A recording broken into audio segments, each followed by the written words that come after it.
I'm a believer that this team's going to win the national championship. And of course, yes, a season like this has to have a name, the season of dreams. So JUCK over with Menace to Sports. And if we allow them to devalue it, we lose a lot of what makes college football special. Don't let them do it. Don't let them devalue what it means to you. The Ohio State Buckeyes, the 2024 national champs, will be remembered for how they came out of that. And welcome into JUCK on Bucks on a Wednesday. Appreciate you so much for joining me. I usually have my the topics of the show for the day and my email address rolling here at the bottom. And I get a lot of emails from you guys, and a lot of them are just to shoot the crap, which I love. Some of them are questions. Some of them are suggestions for maybe something that you might like to hear discussed on the show. And this is one such topic brought to us by our buddy Tom. Tom is excellent, and he brings some really cool stuff to the show. But he asked, with everything Ohio State's losing, we see a lot of these prognosticators picking the Buckeyes as the preseason favorites, preseason top three. Is it realistic, with everything they're losing, to think that they could win the national championship again? And I want to get into that today. Also want to get into some recruiting. But as we get into that question from Tom, the first thing we got to do is identify the Buckeyes' stiffest competition this year, what they're losing, what they've got returning, and we might as well go ahead and do our top 10 while we're doing that. So here is the JUCK on Bucks official top 10. We'll go through these teams, kind of go through what they're losing, and see where Ohio State stacks up.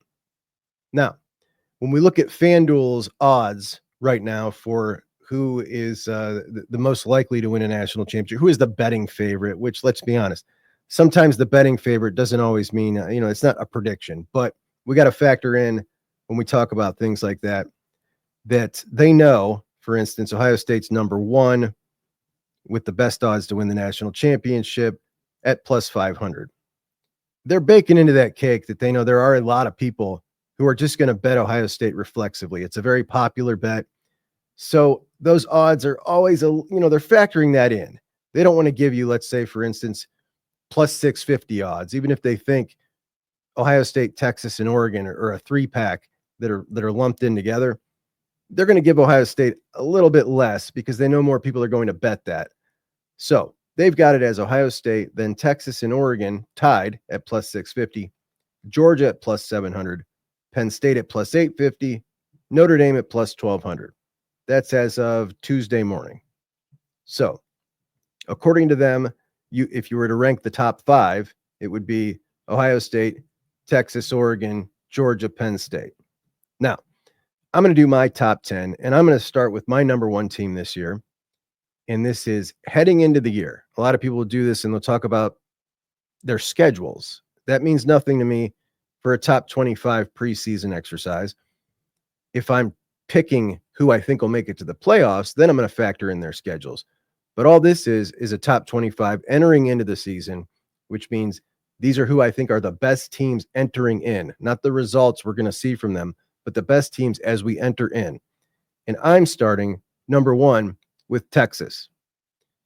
They've lost some pieces, lost a couple of great offensive linemen, big time guys they got returning. Obviously, running back CJ Baxter, who was injured this year. We missed him the whole year.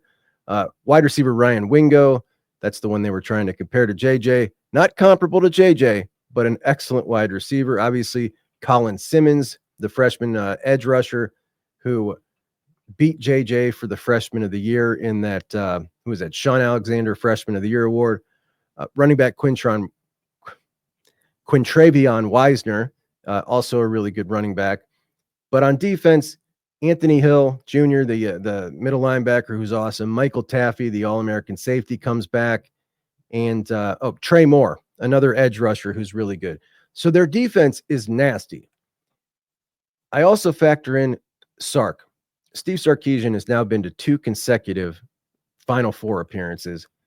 And when I listened to him after the game, the guy just gets it. He just gets it. His players love him. He's recruiting at a really high clip.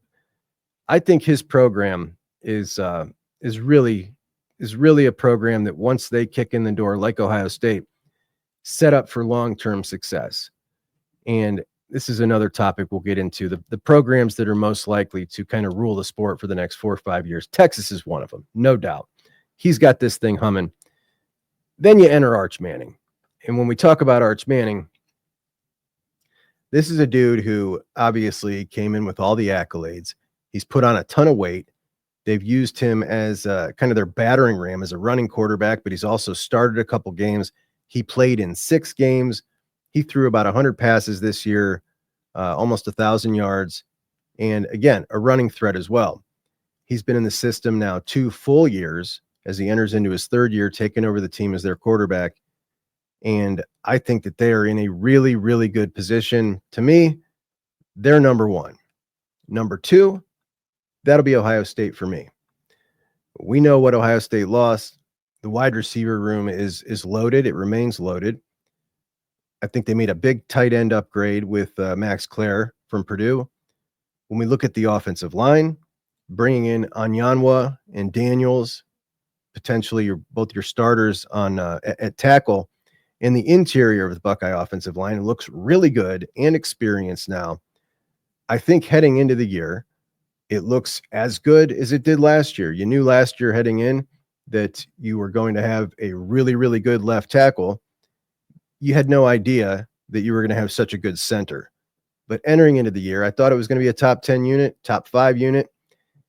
This line, I think it could absolutely be that. So I feel really good about the offensive line. I feel really good about the tight ends. I feel really good about the wide receivers. Running back, it's young. It's really young. We don't know what we're going to get out of running back. Quarterback, Julian Sayin. We have no idea what we're going to get about Julian. We'll talk more about the Buckeye quarterback situation a little later. But on the defensive side of the ball, it's an experienced defensive line, just they're not starters. Kenyatta Jackson, Caden Curry, Caden McDonald, Edric Houston, they've all got experience. The guys on the edge are seniors. They just haven't really had to show it in a starting role, but they've all been playmakers. I like the defensive line. Arvell Reese and Sonny Styles at linebacker, I think is what it's going to end up being. I love that linebacker crew. And when we look at the secondary, which we just talked about yesterday, I think it's an elite secondary. You start with Caleb Downs, so you're one step above right there on your way to elite. Jalen McClain is who I think is going to start opposite him. Jermaine Matthews is one of the best cover corners in the country. IGB, who frustrates a lot of people and excuse their perception of him, also an excellent corner and great in run support. And then at nickel, Lorenzo Styles, very experienced. He probably starts off in the spring and in the preseason running as the number 1. Maybe you move Bryce West into there. Maybe Aaron Scott gets some reps in there. I don't know yet. But when you look at those pieces there, that is an elite looking crew. So a young unit, but full of talent, and I think totally deserving of the number 2 ranking heading in, and that's where I got him. Number 3, Penn State. Key returners, obviously. We got a lot of guys coming back, trying to follow the blueprint that they just saw Michigan do in 23, Ohio State do in 24. Let's bring these guys back, pay them some money to keep them out of the draft, and try to do what they did. They're all in. We just saw they're all in with Jim Knowles says it all. They are all in. They're doing it with the players too. They get Drew Aller back, a very experienced quarterback who, opinions on him vary. I've been a believer since he was a junior in high school, but at this point in his career, we've just seen him continue to let the team down in big moments, and I just don't know if he's ever going to get over the hump. Nick Singleton and Katron Allen are great running backs. Denai Dennis Sutton is a very good defensive end. They've lost some considerable pieces on the defense. They'll have to go to the portal for some help with that. They lose Kobe King. They lose, obviously, Abdul Carter, who's going to be a top 5 pick probably. Wide receiver, which has been their issue. They lost 2. They brought 2 in. It's just like 2 out, 2 in. None of them look great. They brought in a kid from Troy who had 1,000 yards, but he's from Troy. We don't know yet how good he's going to be. But they just made it to the Final Four. They know how to win in the playoffs now. They've won 2 playoff games. It's their all-in year. To me, they're still number 3. They don't go above Texas or Ohio State to me. Number 4, I've got Georgia. People are talking about Gunner being their starter. I'm a Puglisi guy. I think he's going to beat out Gunner, and I think that that's what Georgia fans should be hoping for, because I don't think Gunner Stockton has the goods to really facilitate the offense like they want to, bringing in Zachariah Branch and Noah Thomas, 2 dudes at wide receiver finally, which has been the missing link for them. They've also got a couple of really good tight ends in Oscar Delp and Lawson Lucky. The running back, Nate Frazier, is ready to pop. The dude's a stud. And their defense is always legit. They're replacing some pieces. They've always got the dudes, just like Ohio State. No need to worry there. So Georgia, my number 4 team. And number 5, this one is where I deviate from quite a few of these lists you may have seen. I've got LSU at number 5. I think Garrett Nussmeier is a really good quarterback. They bring him back in this defense in year 2 under Blake Baker, who's one of the best defensive coordinators in the country. They get Whit Weeks back, who's an excellent linebacker, just got hurt in the bowl game. Harold Perkins is a total stud. And I really think that this LSU team is going to surprise some people. They're my preseason number 5, despite hating Brian Kelly more than any other coach in college football. I've got to give it to him. I think they're about to get it rolling. By the way, the number 1 portal class in the country belongs to LSU right now. Number 6, I've got Clemson. Cade Klubnik looked great last year, which, he was kind of considered a bust until last year. So a really big come up for Clemson with Cade Klubnik looking a lot better. Their wide receivers, they get a couple of young dudes that are getting older now and getting better. Bryant Westco. They've got to play better defense. I love Sammy Brown, their linebacker. They've got some other pieces there. We'll see what Dabo does in the portal. He's brought 2, total of 3 guys so far, 2 of them defensive players that I think will help him out. But Tom Allen, the biggest deal here. Tom Allen comes in to help their defense, and I think that gives them a big boost this year. So I've got Clemson at number 6. At number 7, Notre Dame, Jeremiah Love, Jaden Greathouse. They're 2 impact guys on offense. They come back. Those corners, they're both back. Christian Gray and Leonard Moore. They've got a lot of dudes on that team still. Who's going to be the quarterback? Well, we saw Steve Angeli come in the playoffs. He looked really good. CJ Carr, Lloyd Carr's grandfather, who didn't go to Michigan, which is still amazing to me. Who's going to win that job? Don't know. But I still think when we look at the guys that they've got coming back, they're going to be a really solid team. And I'm now a believer in Marcus. This is a dude. This is a guy who is going to have it cooking every single year. On defense, Kingston, Viliamoasa, KVA, linebacker we almost got. He was awesome this year in his true freshman year. What's the one kid's name? Bryce Young. Bryce Young 2.0. He's a total stud. But they got a lot of guys, man. They got dudes. They're going to be really good. Number 8, I've got the Ducks. Huge turnover. Talk about the Buckeyes having to turn over a lot of guys. This Ducks team is going to look totally different personnel-wise from last year. They've got Dante Moore, who was Chip's quarterback for a spell when he was a freshman, true freshman at UCLA. Wasn't very good, but he's quite a bit older now, a couple of years older. Worked in their system all last year. So this will be, they're counting on him. And the word on the street from out there in Eugene is he's going to be really good. We'll see. Evan Stewart is a wide receiver that I think has some of the quickest feet you've ever seen. And DeCorian Moore comes in as a true freshman. DeCorian Moore is an impact player as soon as he steps foot on campus. I'm a believer. They got the best running back out of the portal, Mekhi Hughes, who is what's his name's brother, Naeem Offord. Naeem Offord's brother. He was playing at Tulane, best running back in the portal. He heads up there. But they've got a lot of pieces they need to put together. They also got a lot of resources. They've brought in some good portal additions, and they have some guys already on the roster that are going to step up, that are going to make an impact. But we'll expect them to continue to add pieces in the portal as they reconstruct this starting lineup. And I just believe they've got the talent to keep it going right there. So I'm going to keep them in the top 10 at number 8. At number 9, I've got Illinois, and that's what's up. Heck of a season for Burt Bielema's dudes. 10 wins. He brings all his impact guys back. They got a really good offensive lineman. Obviously, Luke Altmaier at quarterback comes back. And it takes me back to a couple years when I was younger, when Illinois was really good consistently, man. A couple years they beat us. I remember it was just god awful. But Illinois, I think they're a top 10 team. I got them at number 9. Number 10, this got really tough for me. There was a lot of candidates for number 10, but I'm going to go with South Carolina. I believe in Shane Beamer a bit. He's got a contract extension. I think Lenora Sellers is nasty. I think the defense is nasty. Dylan Stewart and all those dudes up front. I really think that these guys could take the next step this year. So I'm going to go with South Carolina at number 10. Now, we've seen the odds. We've talked about the competition. So what's going to make the difference between a Texas, an Ohio State, a Penn State, a Georgia, and an LSU? A lot of teams that have a lot of holes and a lot of things they got to answer. It's going to be coach.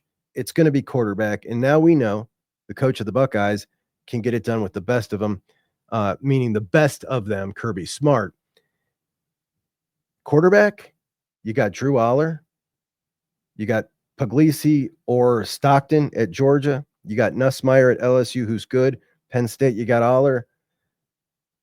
At Ohio State, you got Julian Sayin. Julian Sayin. I like our coach.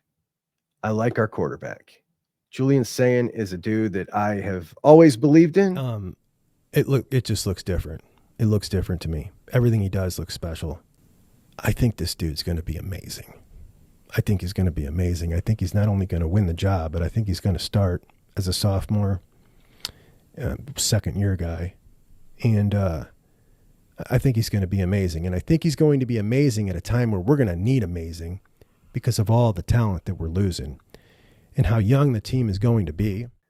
And look, I know a lot of people are saying don't discount Lincoln, and I don't discount Lincoln as a really good prospect or a potential starter for someone. I am discounting Lincoln as competition with Julian Sayin to win this job. Julian Sayin's going to win this job. Just like we all knew Kyle McCord was going to win the job in 23, and we all knew Will Howard was going to win the job in 24. Julian Sayin is the starting quarterback of this team. They didn't bring in a transfer. Now we know for sure. It's Julian. So I'm not playing the game. I wasn't playing the game last year with, is Aaron Nolan going to be able to pass Julian Sayin on the depth chart? No, that was never happening. Those were not the same caliber of prospect. I wasn't playing the game with James Peoples every time I bring him up. So don't forget about Sam Williams-Dixon in my comments. No, not the same caliber of prospect. Aaron Nolan, Sam Williams-Dixon, not on this roster anymore. Julian Sayin is the starting quarterback of this team, point blank. And Julian Sayin is different. I don't care that he's a little undersized. I don't care that he's not quite thick enough or maybe an inch or two shorter than we'd like him to be. This kid is a quarterback all the way. And I like our chances to win a national championship with him and Ryan Day and everything else we just talked about. So how realistic is it, Tom? It is very, very realistic. Julian's a special player, man. He's a special player now. I've been a believer in Drew Aller, like I said, since he was a junior in high school, man. I'm out. I'm officially out on Drew Aller. I think it was more of an emotional thing. Georgia, Gunnar Stockton, Puglisi, I think they'd be wise to go with Puglisi, but Gunnar Stockton, nah. And Arch Manning, I wish Julian Sayin had as much experience as Arch does. But boy, that game, first game of the season, is going to be incredible. Well, we all know that Michigan got the notice of allegations from the NCAA. The notice of allegations is what lays out the case. Here's what we got on you. This that we're about to go over is Michigan's response to the NCAA. Yahoo has uncovered a section of it, and they've put out a lot of the details, some of which are pretty juicy and interesting. I don't talk about this case on the show. I think it's boring, and I only want to talk about it when something breaks, and something is broken. So that's why we're going to talk about it. Now, Michigan is alleged to have, Connor Stallions is alleged to have scouted 52 games ahead of time. And that's what the NCAA alleges. 52 games over 21, 22, and 23. Michigan says Stallions was only there one time.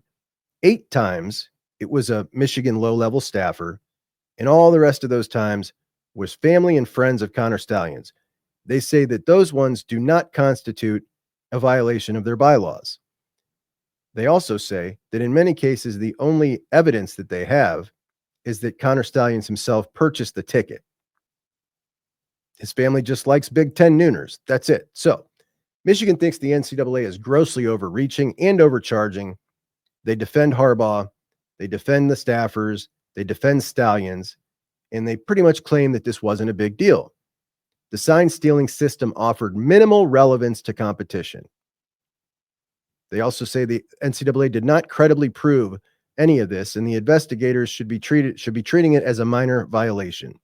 They claim the NCAA has made numerous factually unsupported infractions.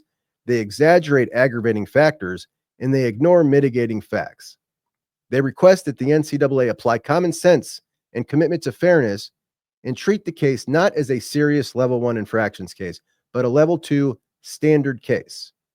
Now, all of college football was told by Michigan folks that it was Ryan Day who was responsible for tipping off the NCAA to what happened here. I saw people that some consider reputable, like Rich Eisen, be outraged that Ohio State's head coach would put the CIA and FBI and Secret Service onto Michigan, commit computer crimes and all sorts of things to get this information. It was Ryan Day. That's what we were told to believe. That's what was in Connor Stalions' documentary. As it turns out, according to this document, the tipster derived from Michigan's own campus. But the NCAA won't give Michigan that person's name. Anonymous tipster who appeared to have worked at the school at least one point. Michigan believes that the confidential leaker was used by the NCAA to produce at least some of the charges in the notice of allegations, something to which it expresses concern. So they use this guy to dig up some dirt. Now, Michigan says they respect this individual's privacy, but they claim the NCAA should not be coming after them unless that person's willing to identify themselves, kind of like a right to face your accuser, so to speak. Unfortunately for Michigan, this isn't a court of law, and they've had a really difficult time comprehending that throughout this entire thing. Do we remember back when Big Ten Commissioner Tony Petitti was coming after them and punishing them, and they whined about due process over and over and over again? I'm not just talking fans. I'm talking the president of the school, Santo Ono. Due process is a legal term. Punishing a member when you're the Big Ten commissioner is not a court of law. You sign up to take his punishments when you become a member of the conference. As for the NCAA, Michigan is fighting this all the way to the end. They're not going to compromise. They're not copping a plea. They're taking it to the jury. And in this case, the jury is the Division I Committee on Infractions, an independent administrative body charged with deciding infractions in all these cases. The committee has the authority to set the hearings, conduct the hearings, and prescribe the penalties. So they're going to the jury.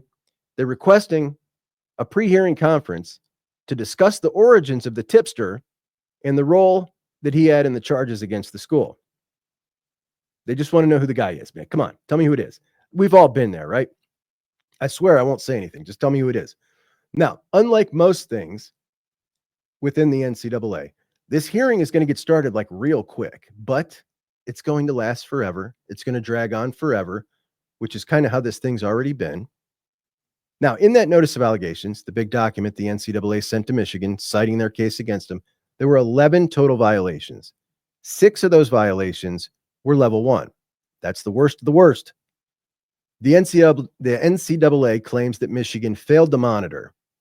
They failed to monitor the football program, and given the severe nature and the multi-year length of the Stallion scheme, the university and several of its coaches are considered repeat offenders, an allegation the school refutes in its response. So they say, no, there are no repeat offenders. They refute it. But we know that they're repeat offenders because Jim Harbaugh himself was suspended along with current head coach Sharon Moore by Michigan for the first 3 games of the season last year. Those two sat out. That was self-imposed by Michigan for recruiting during the COVID period, which is something different than the Stallions violation, which would make them repeat offenders if they're guilty of the Stallions violations. Right? Right. Michigan was found guilty of the COVID recruiting, often called Burgergate by then, and Michigan was placed on 3 years probation, and Harbaugh received a 4-year show cause for a cheeseburger, right? So if they're found guilty again, that makes them repeat offenders. Now, Michigan does not totally deny the Stallion stuff. They admit to some of it, though they think it's way overblown. And they want to go over all of it with this committee and tell them about the self-imposed penalties that they gave on themselves for what happened. It's cool, guys. We punished ourselves all the way to the national championship. Michigan also claims that investigators have not proven that any coaches were aware of, much less participated in the scheme. That's what they said. Unfortunately, they don't get to decide what's proven. And again, this is not a court of law. Beyond a reasonable doubt is not the bar here. But let's get to some of the juicy details from what Yahoo just dug up.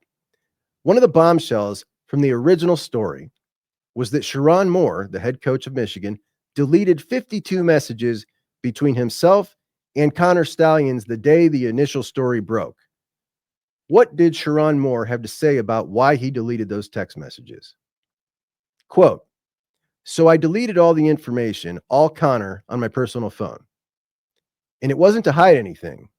It was just that I was just extremely angry, the type of person that would do this to the program and these kids." Now, whether or not you believe that's why he deleted those text messages, I agree with his sentiment. He was extremely angry. What type of person would do this to the program they proclaim to love?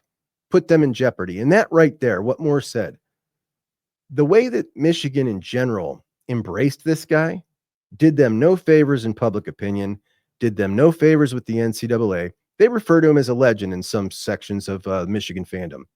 That's what their own head coach had to say about that guy. He put their national championship at risk. He put everything at risk.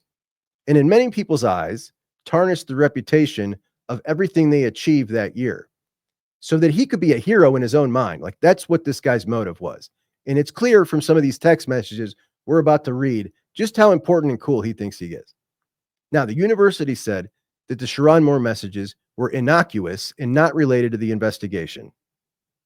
And we do know that he turned his phone over, and some of those messages were related to the stealing of the signs. But Michigan also states that these could have been related to stealing signs legally. Let's go over some of those messages. Stalions describes needing time to meet with Sherrone Moore to discuss, quote, "a juicy report for you on CSU," as in Colorado State, who Michigan opened the season with last year. Michigan won 51-7. Now, a juicy report on CSU, as if Sherrone Moore needed a juicy sign stealing report on Colorado State. Like, that's just, this guy thinks he's so awesome. In October 22, Stalions sent Moore a single text about Michigan State's blitzing signals, rules, and tendencies. In November 22, a text from Stalions suggests to Moore that Michigan should change its signals ahead of the Ohio State game. Sherrone Moore responded, "I'll think about it." Now, I don't know about you, but when I see that response, it kind of comes off to me like, whatever, dork. That's just how it reads to me. Further in that same message, Stalions said, quote, "Nebraska is screwed." The article states a reference to the fact that he could easily decipher the Huskers' signals ahead of the game between Michigan and Nebraska. Michigan won that game 34-3, and Sherrone Moore told university officials that Nebraska used wristbands, so there were no signals to steal. Yahoo says, perhaps the most interesting text came in April of 2023. Stalions sent a note to Moore that Central Michigan assistant Jake Costner planned to visit the Michigan facility to meet Sherrone Moore. Central Michigan opened the 2023 season with Michigan State, which UM regularly played. Ironically enough, Stalions is believed to have attended the game, Central Michigan versus Michigan State, while in disguise. In fact, Central Michigan University fired Costner last fall as the NCAA investigated the matter of Stalions' alleged appearance on the sidelines of the game. So the guy that got him into the game at Central Michigan to wear the disguise on the sideline, allegedly, came to Michigan, or Stalions said to Moore that he was coming to Michigan to meet with Moore. A handwritten note was found on Stalions' desk and was included as a reference to the plan for the Ohio State game in 2023 that states, among other things, quote, "Been focusing on them all year, plus watching every TV copy, plus Skycam." The university contends that this supports that much of Stallion's sign stealing system came through legal avenues and not in-person scouting. Let's read again what he said. Focusing on them all year, plus watching every TV copy, legal, plus Skycam, legal. So watching them on every TV copy and Skycam, what is focusing on them all year? I would assume that means the illegal stuff, but you never know. They use that to support their claim that everything's legal.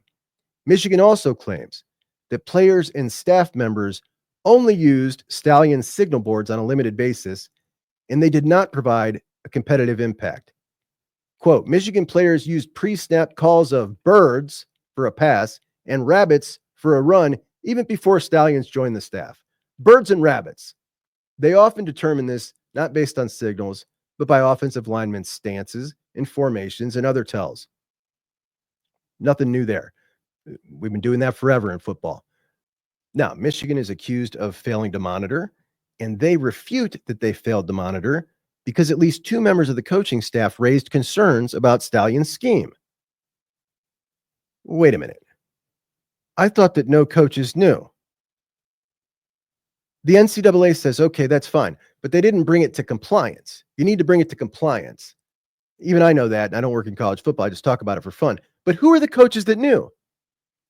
Mr. Big Bro himself, Mike Hart, the man who forever coined Michigan State his little brother, and I know Sparty's getting a kick out of this. So in September 23, a Rutgers staff member told Mike Hart Michigan was stealing signals and going further than most do. Mike Hart then brought it to defensive coordinator Jesse Minter. The Rutgers staffer mentioned Stallion specifically. So Mike Hart knew, Jesse Minter knew, and Michael Neiman, a low-level Michigan staffer, raised concerns about Stallion's sign stealing system and refused to be a part of it when Stallions wanted him to rent a car, go down to a Georgia game, and record for him there. And Neiman approached assistant coach Chris Partridge to inform him that he did not want to be part of Stallion's scheme. Chris Partridge then went to Stallions directly and said, you're not using this kid in your signal organization, stupid thing. So just move him to a manager. Which means Partridge knew, Mike Hart knew, Jesse Minter knew. That's 3 coaches on the staff that we now know knew. And remember, this is Michigan themselves saying this. This is not an allegation. 3 coaches they just admitted to knew. But I also don't know how that sounds to you. But the way Partridge words that, it sounds like everybody was annoyed by this little dweeb, man. That's really what it comes off to me. Chris Partridge, also the guy who got Connor Stalions into the program. Stalions admitted that in his documentary. The NCAA says about Chris Partridge, he violated a bylaw by pressuring an athlete to protect the football coaching staff by providing false or misleading information when answering questions.